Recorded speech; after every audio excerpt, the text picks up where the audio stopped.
안녕하세요. 크립토튜브입니다. 이번 시간에는 경기 침체가 안 오는 게 더 큰 걱정이다라고 얘기한 쌍둥이 억만장자가 있습니다. 한번 내용을 살펴보시죠. 전에 키코 뉴스에서 근무를 했었던 데이비드가 나와서 본인 채널을 이렇게 차렸습니다. 거기에서 10월 5일자로 지금 카든이라고 하는 형제 중 한 명을 인터뷰를 했고요. 눈치채셨을 수 있지만 지금 쌍둥이 형제입니다. 왼쪽이 게리 카든이고요. 오른쪽이 그랜트 카든이고요. 지금 인터뷰한 사람은 게리 카든. 아까 그 왼쪽에 있었던 이분은 투자자이자 연쇄 창업자이기도 한데요. 나이는 58년생, 우리로 치면, 그러니까 만이죠. 만 65세시고요. 자산이요. 약 8천억 정도 있습니다. 쌍둥이를 합치면 조가 훌쩍 넘어가겠죠. 자, 지금 운용하는 금액만 한 6조 원. 또 여러 가지 창업을 했다가 이제 엑싯을 여러 번 성공적으로 했었고요. 책도 8권이나 썼고 13개 미국의 그 TV 프로그램 쇼에 또 유명 어떤 호스트로도 활동을 했다고 합니다. 이분이 가장 좋아하는 자산은 부동산인데요. 스타트업과 비트코인도 일부 투자를 하고 있다고 합니다. 인터뷰를 한번 가시면요. 데이빗 사회자가 묻습니다. 이전에 우리가 트위터에서 얘기 나눈 적은 있지만 이렇게 비디오에서는 처음입니다. 반갑습니다. 이제 그 데이비드 넥타이가 파란색인데 그게 보기 좋다. 이렇게 시작을 합니다. 자, 데이빗이 먼저 시장 상황에 대해서 좀 얘기를 해주시죠. 지금 당신에게 현금 약 100만 달러, 우리 돈 한 13억 원 정도가 있다면 어디에 투자하실 건가요? 자, 게리가 이제 처음부터 조금은 그 당황한 느낌이 있습니다. 자, 그건 일단 당신의 나이와 당신의 어떤 목표, 계획에 따라서 좀 다를 것 같군요. 자, 첫 질문부터 이제 뜸을 좀 많이 드립니다. 자, 제가 만약에 21살이었다면 지금과는 전략이 많이 달라졌겠지만 지금 좀 조심해야겠죠. 자, 사실 생애 한 번도 미국의 국채에 투자해 본 적은 없다고 합니다. 이게 공격적인 투자자 성향이 매우 강한 이제 사람인 것 같고요. 근데 이제 현금 13억을 지금 쥐고 있다면 생애 최초로 투자금의 약 15%는 미국의 단기 국채에 투자를 할 것 같군요. 수익률 지금 5% 정도 주지 않습니까? 자, 상대적으로 위험은 적고 단기 국채이기 때문에 좀 현금화가 좀 쉽게 될 수 있을 것 같다라고 얘기를 합니다. 그리고 이제 이 친구가 게리가 가장 좋아하는 사실 자산은 부동산입니다. 실제로 부동산 투자 관련 회사가 있고요. 실제 수천 채의 부동산도 보유를 하고 있습니다. 그런데 지금 부동산은 너무 비싸다. 자, 저라면 최소 6개월 그 이상을 기다렸다가 싸게 사고 싶군요. 자, 이것은 이제 부동산이 좀 더 떨어진 것 같다는 지금 예상을 하고 있다는 얘기가 됩니다. 구체적으로 런던에 있는 부동산, 상업용 부동산은 정말 건드리고 싶지도 않다. 여전히 칼이 떨어지고 있으니까요. 뭐 월가 격언에 그런 게 있잖아요. 그 떨어지는 칼날에 손을 대지 말아라. 자, 그리고 제가 개인적으로 좋아하는 자산은 비트코인입니다. 자, 비트코인 의외로 좋아한다고 밝히고 있죠. 자, 총 투자금의 한 20%는 비트코인에 투자하고 싶다. 다만 뒤에 잘 들으셔야죠. 단 비트코인을 4년간은 강제로 보유한다는 전제 하에서만 유효하다. 자, 기본적으로 저는 지난 수십 년간 적극적인 투자자, 액티브 인베스터였다. 자, 수도 없이 수많은 그 초기 스타트업에 투자를 해서 돈을 많이 벌었습니다. 자, 이런 하락장 시기에는 매우 유망한 기업을 이전엔 상상도 할 수 없이 저렴하게 살 수 있습니다. 단, 조건에 맞지 않으면 그냥 그 현금 쓰지 않고 기다리고 싶군요. 라고 얘기를 합니다. 자, 우리가 그 투자 초보가 제일 하기 어려운 게 저도 이게 쉽지 않은 게요. 사실 기다리는 겁니다. 근데 이렇게 기다리는 것, 심지어 수년 전부터 경기 침체 온다고 현금화 시켜놨던 사람들, 워런 버핏부터 해서요. 지금 기다리고 있습니다. 그 다음에 이제 그 기사 하나를 보여주는데요. 어떤 그 자산운용사 대표가 CNBC에 나와서 우리는 경기 침체를 겪을 겁니다. 왜냐하면 그게 그냥 세상의 이치니까요. 지난 15년 동안 제대로 된 경기 침체가 없었습니다. 이런 말을 했다고 합니다. 자, 이것에 대해서 동의하시나요? 라고 게리에게 묻는데요. 자, 게리가요. 그냥 yes 하고 그냥 침묵을 지킵니다. 데이빗이 뭔가 더 말이 나와야 되는데 그 없어서 좀 당황을 하다가 게리가 다시 답을 하죠. 지금 여기에 제가 추가할 말이 없군요. 그리고 저는 고금리가 아직도 실물 경제에 제대로 영향을 미치고 있지 않다고 봅니다. 자, 실물 경제가 아직 너무 좋다는 거죠. 고금리가 이제 실물 경제를 좀 더 무너뜨리려면 시간이 좀 걸린다. 이런 말이죠. 혹시 경기 침체에 대한 징조를 지금 당신이 거주하고 있는 미국 플로리다에서 좀 지금 보고 계시나요? 목격이 되시나요? 자, 게리가 답을 합니다. 지금 제가 있는 세인트 피, 이게 플로리다 주에 있는 도시 같아요. 자, 여기에서 블록체인 컨퍼런스가 개최가 돼서 뭐 본인도 참가를 했고 뭐 캐시 우드도 와가지고 사람들이 많이 와 있다. 뭐 활기가 지금 있다. 근데 지금 여기 부동산 거래는 매수자와 매도자 모두 아무것도 할 수 없는 상황입니다. 부동산 시장이 완전 지금 꽁꽁 얼어붙었습니다. 라고 얘기를 합니다. 지금 이 친구가 개인적으로 고급 주택을 총 세 채가 있는데, 자, 하나를 지금 36억 원에 내놨는데, 지금 아무도 보러 오지 않는다. 재밌는 건 지금 미국 내 소비자 소비는 엄청난 호황이라는 점입니다. 자, 쇼핑몰을 한번 가보면 사람들이 정말 꽉꽉 들어차 있고요. 모두 신용카드를 제한 없이 긁어대고 있습니다. 이걸 보니까 오히려 경기 침체의 징후가 전혀 보이지 않는 게 오히려 저를 더 걱정스럽게 하더군요. 자, 이 이유가 뭘까요? 왜냐하면 지난 14년, 15년간 진짜 경기 침체가 없었거든요. 만약 이대로 계속 간다면, 자, 우리는 경기 침체, 이걸 영어로 recession이라고 합니다. recession이 아니라 대공황으로 끝날 수 있습니다. 이건 depression까지 갈 수가 있다는 얘기를 하는 거죠. 자, 잠깐만요. 데이빗이 묻습니다. 경기 침체 징후가 안 보인다는 것은 더 안 좋은 게 온다는 말입니까? 아니면 침체가 없을 수도 있다는 말입니까? 게리가 답을 하죠. 제 말은 지금 응당 치러야 할 대가, 그 고통이라고 하는 것을 치르는 대신에 그 고통을 계속 뒤로 미루기만 한다면 이건 이제 경기 침체가 아니라 대공황 혹은 전쟁으로 끝날 수 있습니다라는 발언을 합니다. 대부분 사람들이 경기 침체는 뭐 나쁜 것이라고 생각하겠지만 그렇지 않습니다. 자, 모든 시장에 경기 침체는 아주 필수적인 단계다. 저는 그리고 항상 이 침체기에 스타트업에 투자를 했고 본인이 실제 창업을 많이 했다고 합니다. 자, 이때야말로 유망 기업을 10배, 20배 싸게 살 수 있는 기회니까요. 자, 데이빗이 그 부동산 관련 얘기를 합니다. 지금 당신이 미국 부동산의 보유자라고 하면 지금 270만 달러 받고 집을 바로 파실 겁니까? 아니면 좀 더 기다리실 건가요? 이 대답이 끝나기 전에 바로 답을 합니다. I will take it. 그러니까 바로 나 집 내다 팔 거야. 그리고 실제로 저는 부동산 지금 매도를 하고 있다. 당신은 이 얘기를 싫어하겠지만 저는 캐나다 밴쿠버에 있는 부동산에 큰 매도자다. 지금 여러 채를 지금 동시에 팔고 있어요. 지금 미국, 뭐 유럽, 뭐 캐나다 할 것 없이 부동산이 많은 것 같습니다.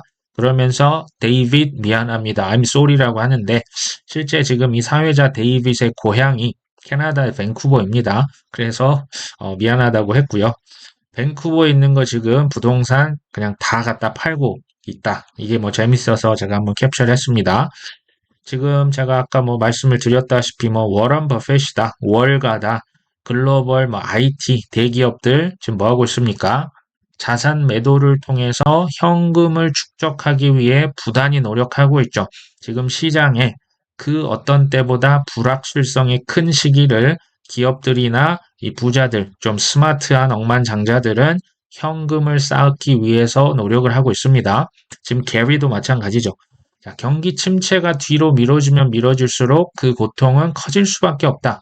지금 미국 부동산 모기지, 그러니까 대출금리 30년, 그러니까 30년 있다 이제 나눠서 갚겠죠. 그 30년 이자율이 거의 지금 8%라고 얘기를 합니다. 이거 제가 찾아봤는데요. 실제로 7.8% 정도 됩니다.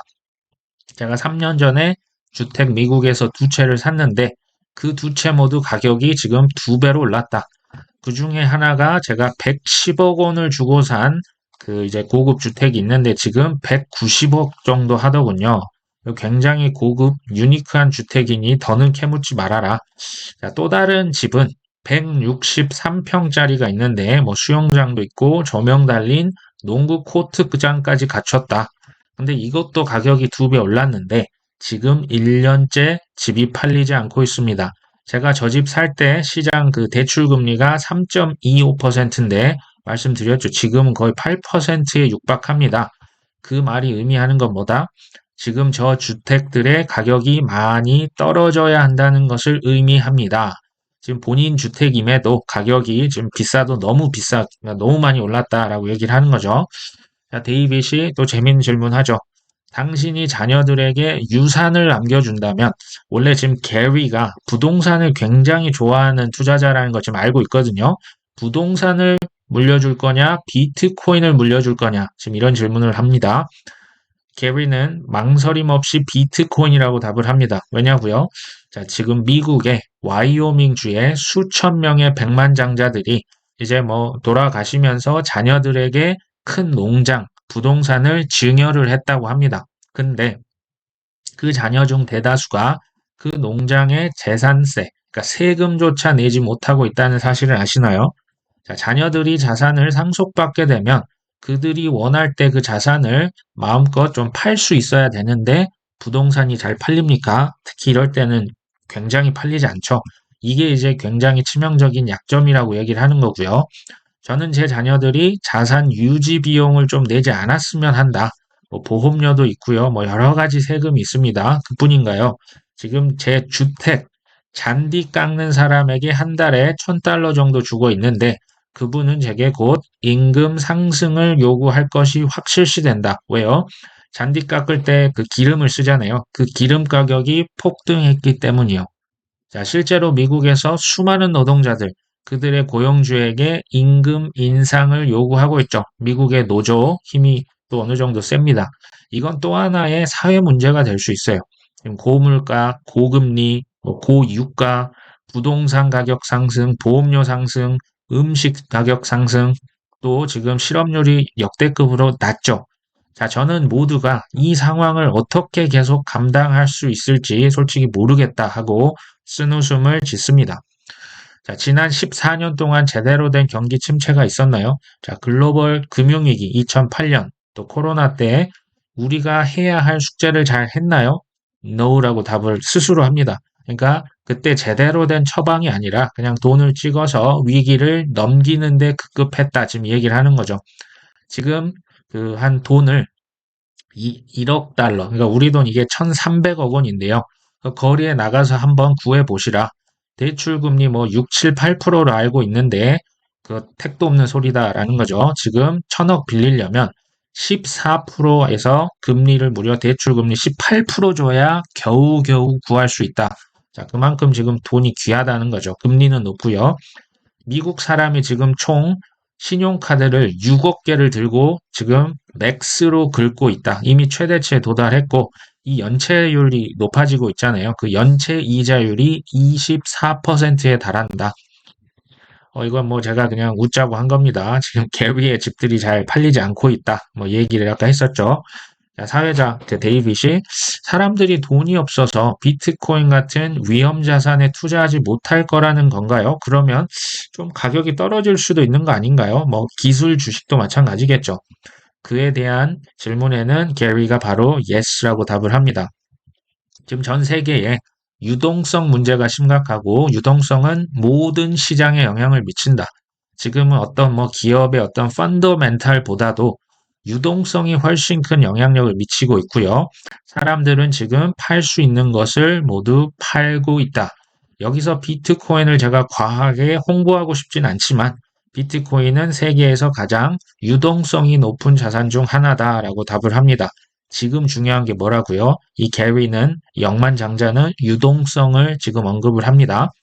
근데 반대로 재밌습니다. 자, 비트코인에 대한 내 가장 큰 염려도 바로 유동성이 부족해질 수 있는 가능성이다. 자, 이게 무슨 말이냐면요.